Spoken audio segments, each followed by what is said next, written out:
Hi guys, Assalamualaikum. This is Biju Fahima here. Welcome back to my channel. ആദ്യകാലങ്ങളിൽ വീടുകളിൽ occasionally മാത്രം serve ചെയ്തിരുന്നതാണ് idiyappam അല്ലെങ്കിൽ നൂൽപുട്ട് നൂലപ്പം അങ്ങനെ പല പേരിലും പറയും. പക്ഷേ ഇപ്പോൾ അധിക വീടുകളിലും ഡിന്നറായിട്ടും ബ്രേക്ക്ഫാസ്റ്റ് ആയിട്ടെല്ലാം സെർവ് ചെയ്ത് വരുന്നതാണ്. ഉണ്ടാക്കിയെടുക്കാനുള്ള ആ ഒരു മടി കാരണമാണ് അധികം ആൾക്കാരും ഇത് ഓപ്റ്റ് ചെയ്യാത്തത്. പക്ഷേ ഇന്ന് ഞാൻ ഷെയർ ചെയ്യുന്നത് ഈസി ആയിട്ട് ഉണ്ടാക്കാൻ പറ്റുന്ന ഒരു വേ ആണ്. അരിപ്പൊടിയൊന്നും യൂസ് ചെയ്യാണ്ടാണ് ഞാൻ ഇന്ന് ഇടിയപ്പം ഉണ്ടാക്കിയെടുക്കുന്നത്. അതും നല്ല സോഫ്റ്റ് ആയിട്ടുള്ള പൂ പോലത്തെ ഇടിയപ്പമാണ്. അതിൻ്റെ കൂടെ തന്നെ ഈ ഒരു വീഡിയോയിൽ അതിൻ്റെ ട്രഡീഷണൽ ആയിട്ട് ഫോളോ ചെയ്ത് വരുന്ന ഒരു നല്ല കോമ്പിനേഷനായ കായ്ക്കറിൻ്റെ റെസിപ്പിയും കൂടി ഷെയർ ചെയ്യുന്നുണ്ട്. കായ്ക്കറിയും ഇടിയപ്പവും ഒരു അടാറ് കോമ്പിനേഷനാണ്. നേന്ത്രപ്പഴവും തേങ്ങാപ്പാലിൽ ഉപയോഗിച്ചുണ്ടാക്കുന്ന ഒരു നല്ല സ്വീറ്റ് ആയിട്ടുള്ളതാണ് ഈ കായ്ക്കറി. അപ്പോൾ എല്ലാവരും ഈ ഒരു വീഡിയോ കംപ്ലീറ്റ് കണ്ട് റെസിപ്പി ട്രൈ ചെയ്ത് ഫീഡ്ബാക്ക് അറിയിക്കണം. അപ്പോൾ ഇതെങ്ങനെ ഉണ്ടാക്കുന്നതെന്ന് നോക്കാം. ആദ്യം തന്നെ ഇടിയപ്പം ഉണ്ടാക്കാൻ വേണ്ടിയിട്ട് ഞാൻ ഇവിടെ 1 കപ്പ് പച്ചരി 1 മണിക്കൂർ സാധാരണ വെള്ളത്തിൽ സോക്ക് ചെയ്തിട്ട് ഡ്രെയിൻ ചെയ്തെടുത്തിട്ടുണ്ട്.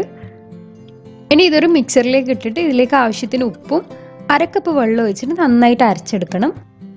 ഒരു തരി പോലും ഇല്ലാണ്ട് വേണം അരച്ചെടുക്കാൻ. എന്നാൽ മാത്രമാണ് ഇടിയപ്പം ഉണ്ടാക്കിയെടുക്കുമ്പോൾ പെർഫെക്റ്റ് ആയിട്ട് കിട്ടുള്ളൂ. നല്ല സ്മൂത്തായിട്ട് അരച്ചെടുത്ത് ഈ ബാറ്റർ ഒരു പാനിലേക്ക് ഒഴിച്ചു കൊടുക്കുന്നുണ്ട്.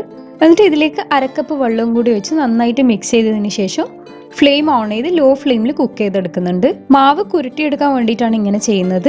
ലോ ഫ്ലെയിമിലാവുമ്പോൾ ഡോ കുക്കായി ഇതുപോലെ പാനിന്ന് വിട്ട് വരും. ലോ ഫ്ലെയിമിൽ വെച്ചിട്ട് തന്നെ കുക്ക് ചെയ്തെടുക്കണം. കുറച്ച് ടൈം എടുക്കും ഇത് കുരുണ്ട് വരാൻ. മാവ് കുക്കായിട്ട് പാനിന്ന് ഇതുപോലെ വിട്ടു വരുന്നതാണ് ഡോന്റെ കറക്റ്റ് കൺസിസ്റ്റൻസി. മാവ് നമുക്ക് തൊട്ട് നോക്കിയാൽ തന്നെ മനസ്സിലാവും ഒന്ന് കുക്കായിട്ടുണ്ടാവും. ഇനി ഇതൊരു പാത്രത്തിലേക്ക് ഇട്ടിട്ട് കുറച്ച് വെള്ളം ചേർത്ത് ആ ഒരു ചൂടിൽ തന്നെ സോഫ്റ്റായി കുഴച്ചെടുത്താൽ മതി. അധികം വെള്ളം ചേർക്കൊന്നും വേണ്ട, ഒരു സോഫ്റ്റ് ഡോ ആകുന്ന രീതിയിൽ കുഴച്ചെടുത്താൽ മതി. നമ്മൾ സാധാരണ ഇടിയപ്പം ഉണ്ടാക്കുമ്പോഴുള്ള ആ ഒരു ഡോ തന്നെയാണ് വേണ്ടത്. എന്നാലാണ് ഇടിയപ്പം ഉണ്ടാക്കിയെടുക്കുമ്പോൾ എളുപ്പത്തിൽ വരുള്ളൂ. അപ്പം മാവ് ഇവിടെ റെഡി ആയിട്ടുണ്ട്. കണ്ടില്ലേ, ഈ ഒരു ടെക്സ്ചറിലാണ് മാവ് കുഴച്ചെടുക്കേണ്ടത്. ഇത്രയും സോഫ്റ്റ് ആയിട്ട് കുഴച്ചെടുത്താൽ മാത്രമാണ് പെർഫെക്റ്റ് ആയിട്ടുള്ള ഇടിയപ്പം ഉണ്ടാക്കിയെടുക്കാൻ പറ്റാൻ. ഈ ഒരു അച്ചിലാണ് ഞാൻ ഇന്ന് ഇടിയപ്പം ഉണ്ടാക്കിയെടുക്കുന്നത്. ഒരു സിലിക്കൺ ബ്രഷ് യൂസ് ചെയ്ത് കംപ്ലീറ്റ് ഓയിൽ ഗ്രീസ് ചെയ്തെടുക്കുന്നുണ്ട്. ഇത് സാധാരണ എല്ലാ ഷോപ്പിലും കിട്ടുന്ന അച്ചാണ്. പക്ഷേ ഇതിൻ്റെ ചില്ല് കുറച്ചും കൂടി വലിയ ഹോൾസ് ഉള്ളതാണ് ഉണ്ടാവല്. അപ്പോൾ തിന്നായിട്ടുള്ള ഇടിയപ്പം ഉണ്ടാക്കാൻ വേണ്ടിയിട്ട് ഞാൻ അച്ഛന് ഷൂട്ട് ചെയ്യുന്ന തിൻ ഹോളുള്ള ചില്ല് വാങ്ങിയതാണിത്. നമ്മൾ സാധാരണ റെസ്റ്റോറൻറ്റിലെല്ലാം പോയാൽ കിട്ടുന്നത് നല്ല നേരിയ ഇടിയപ്പമായിരിക്കും. അപ്പോൾ ആ ഒരു സ്റ്റൈലിൽ ഉണ്ടാക്കാൻ വേണ്ടിയിട്ടാണ് ഞാൻ ഇതുപോലെ ചില്ല് മാറ്റിയിട്ടിട്ടുള്ളത്.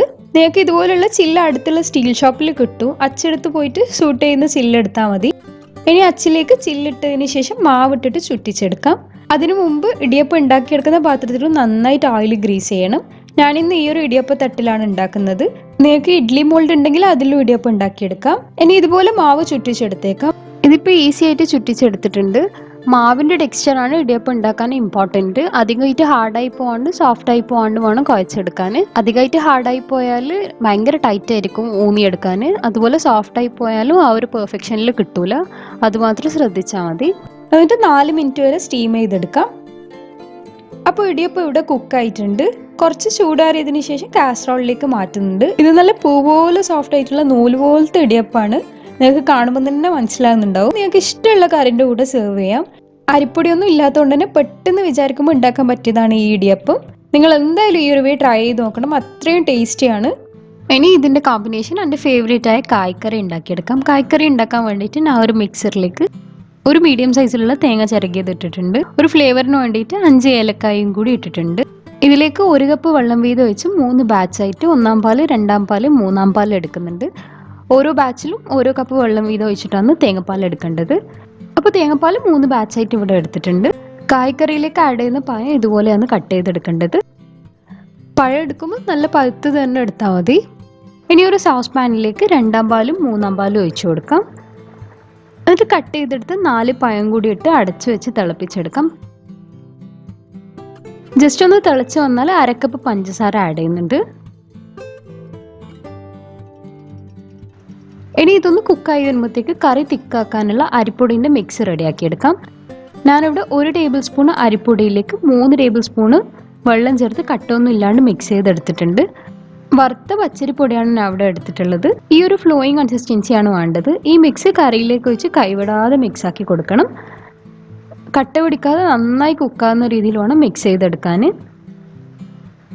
അരിപ്പൊടിൻ്റെ മിക്സ് ഒഴിച്ചാൽ കുറച്ച് സമയം അത് അതിൽ നിന്ന് കുക്കായി വരണം. എന്നാൽ മാത്രമാണ് ആ ഒരു റോ ടേസ്റ്റ് മാറിക്കിട്ടുള്ളൂ. സ്വീറ്റ്നെസ് ഒന്ന് ബാലൻസ് ആവാൻ വേണ്ടിയിട്ട് 1/4 ടീസ്പൂൺ ഉപ്പും കൂടി ആഡ് ചെയ്യുന്നുണ്ട്. അപ്പോൾ കറി കുറച്ച് തിക്കായി കറക്റ്റ് ടെക്സ്ചർ ആയിട്ടുണ്ട്. ഇനി ഇതിലേക്ക് നേരത്തെ മാറ്റി വെച്ച് ഒന്നാം പാൽ കൂടി ഒഴിച്ചു കൊടുക്കാം. ഒന്നാം പാൽ ഒഴിച്ചാൽ ജസ്റ്റ് ചൂടായാൽ മാത്രം മതി. അധികമായിട്ട് തിളപ്പിച്ചാൽ തേങ്ങാപ്പാൽ പിരിഞ്ഞു പോവും. അപ്പോൾ കായ്ക്കറിയും ഇവിടെ റെഡി ആയിട്ടുണ്ട്. ഇതൊരു അടിപൊളി കോമ്പിനേഷനാണ്. കായ്ക്കറി വെറുതെ പായസം പോലെ കുടിക്കാനും ഭയങ്കര ടേസ്റ്റാണ്. ചില ആൾക്കാർ ഇതിൽ റൈസ് ബോൾസ് സ്റ്റീം ചെയ്തതും കൂടി ആഡ് ചെയ്യും. നമ്മളിവിടെ പിടി എന്ന് പറയും. അപ്പോൾ നിങ്ങളെല്ലാവരും ഈ ഒരു റെസിപ്പി ട്രൈ ചെയ്ത് നോക്കണം. എല്ലാവർക്കും ഇഷ്ടമാകുന്ന ഒരു ഐറ്റമാണ്. പ്രത്യേകിച്ചും കുട്ടികൾക്കെല്ലാം കൊടുക്കാൻ പറ്റിയതുമാണ്. അപ്പോൾ ഈ ഒരു വീഡിയോ എല്ലാവർക്കും ഇഷ്ടമായി വിചാരിക്കുന്നു. ഇഷ്ടമായിരുന്നെങ്കിൽ ലൈക്ക് ചെയ്യണം. എന്തായാലും ട്രൈ ചെയ്ത് ഫീഡ്ബാക്ക് താഴെ കമൻറ്റ് ബോക്സിലോ അല്ലെങ്കിൽ എൻ്റെ ഇൻസ്റ്റാഗ്രാം ID ഡിസ്ക്രിപ്ഷൻ ബോക്സിൽ കൊടുക്കുന്നുണ്ട്, അതിലോ മെസ്സേജ് ചെയ്യണം. ഈ ഒരു ചാനൽ ആദ്യമായിട്ട് കാണുന്നതാണെങ്കിൽ എപ്പോഴും പറയുന്ന പോലെ സബ്സ്ക്രൈബ് ചെയ്ത് സപ്പോർട്ട് ചെയ്യണം. എൻ്റെ റെസിപ്പീസ് എല്ലാം ഇഷ്ടമാകുന്നുണ്ടെങ്കിൽ നിങ്ങളുടെ ഫ്രണ്ട്സിനും ഫാമിലിക്കും ഷെയർ ചെയ്യണം. അടുത്ത വീഡിയോ ആയിട്ട് വരുന്നത് വരെ കീപ് വാച്ചിങ്. Thank you.